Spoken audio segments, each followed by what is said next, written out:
নারায়ণগঞ্জের সোনারগাঁর কাঁচপুর এলাকায় রাস্তায় গ্যাসের লাইনে লিকেজ থেকে বিস্ফোরণের ঘটনায় 7 জন অগ্নিদগ্ধ হয়েছেন।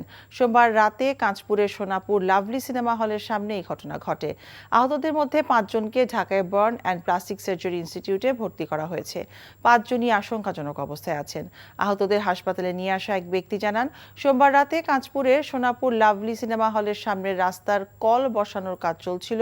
এই সময় সেখানে ঝালাইয়ের কাজ করতে গেলে পাশে গ্যাস লাইনের লিকেজ থেকে বিস্ফোরণের ঘটনা ঘটে। এতে ওই 7 শ্রমিক দগ্ধ হন। টাকা চুরির জন্য যদি আমার গলায় জুতার মালা পরাইতে হয়, তাহলে আমার শালীর সাথে প্রতারণা করার জন্য তোর ফাঁসি হবে।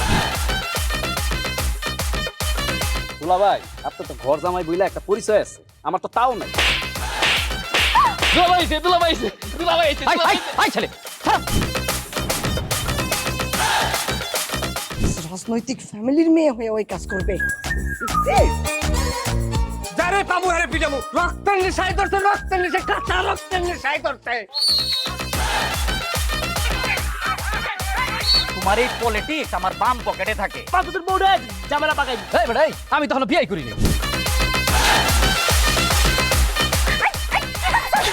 দুইটার আমি গুলি করে মারু।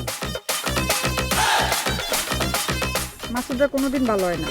আপনার পোশাক আশাক দেখে কিন্তু আপনার তালুকদার বংশের লোক মনে হয় না আব্বা। আপনার মনে হয় যে আপনি ফকির বংশের লোক।